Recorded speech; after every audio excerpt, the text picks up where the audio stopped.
Hezbollah प्रमुख Hassan Nasrallah की मौत के बाद ईरान लगातार धमकी दे रहा था कि वो इजराइल से इसका बदला जरूर लेगा, लेकिन किसी को ये नहीं पता था कि ईरान इजराइल पर हमला कब करेगा। हालांकि अमेरिका ने एहतियात के तौर पर मिडिल ईस्ट में अपनी अतिरिक्त फोर्स तैनात कर दी थी ताकि ईरान के किसी भी हमले से इजराइल को बचाया जा सके।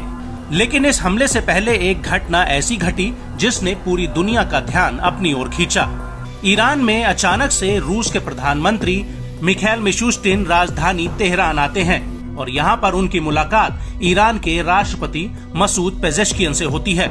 और दूसरी तरफ जब इजराइल ने हिजबुल्लाह पर जमीनी हमले शुरू करने की बात की थी, तब रूसी विदेश मंत्रालय की ओर से एक बयान जारी किया गया था कि इजराइल लेबनान से अपने सैनिकों को वापस बुला ले।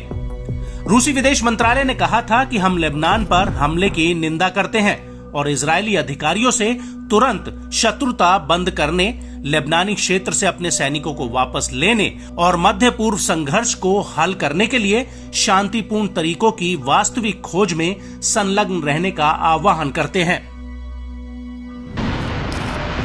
और इस बयान के कुछ ही घंटों बाद ईरान इजराइल के ऊपर ताबड़तोड़ बैलिस्टिक मिसाइल दाग देता है।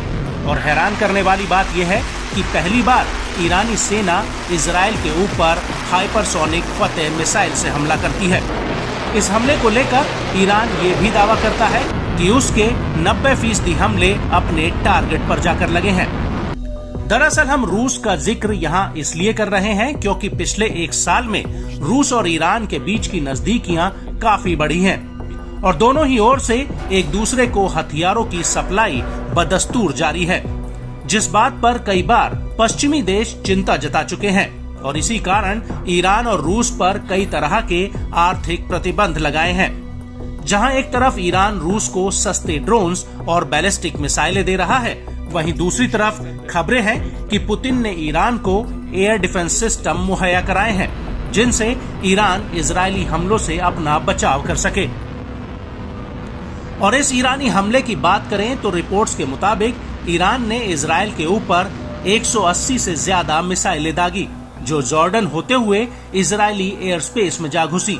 लेकिन इजराइल के अनुसार इनमें से अधिकतर मिसाइलों को इजरायली एयर डिफेंस सिस्टम ने हवा में ही मार गिराया।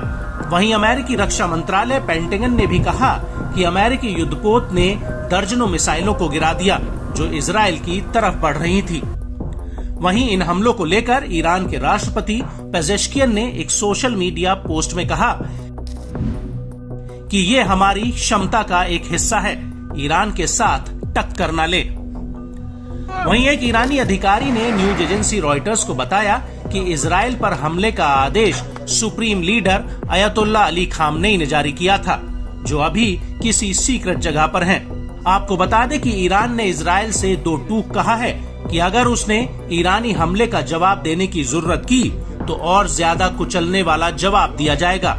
हालांकि इजराइल के पीएम बेंजामिन नेतन्याहू ने ईरान से कहा है कि उसने इजराइल पर हमला करके बहुत बड़ी गलती कर दी है। איראן עשתה הערב טעות גדולה, והיא תשלם על כך. המשטר באיראן לא מבין את נחישותנו להגן על עצמנו ואת נחישותנו לגמול לאויבינו. סינואר ודף לא הבינו זאת, נסראללה ומוחסן לא הבינו זאת, וכנראה יש בטהרן אלה שלא מבינים זאת. הם יבינו. נעמוד בכלל שקבענו. מי שתוקף אותנו, אנחנו תוקפים אותו. आपको बता दें कि जिस वक्त ये हमला हो रहा था उस वक्त अमेरिकी राष्ट्रपति जो बाइडेन और उपराष्ट्रपति कमला हैरिस इस पूरी घटना की मॉनिटरिंग कर रहे थे। यहाँ तक कि अब अमेरिका के NSA जैक सलिवन ने कह दिया है कि ईरान को इस हमले का कड़ा जवाब दिया जाएगा। We are proud of the actions that we've taken alongside Israel to protect and defend Israel. We have made clear that there will be consequences, severe consequences for this attack, and we will work with Israel to make that the case. वहीं संयुक्त राष्ट्र में Israel के राजदूत Danny Danon ने कहा कि Iran को जल्द ही अपने किए का एहसास होगा। इजराइल बहुत जल्द ही कार्रवाई करेगा।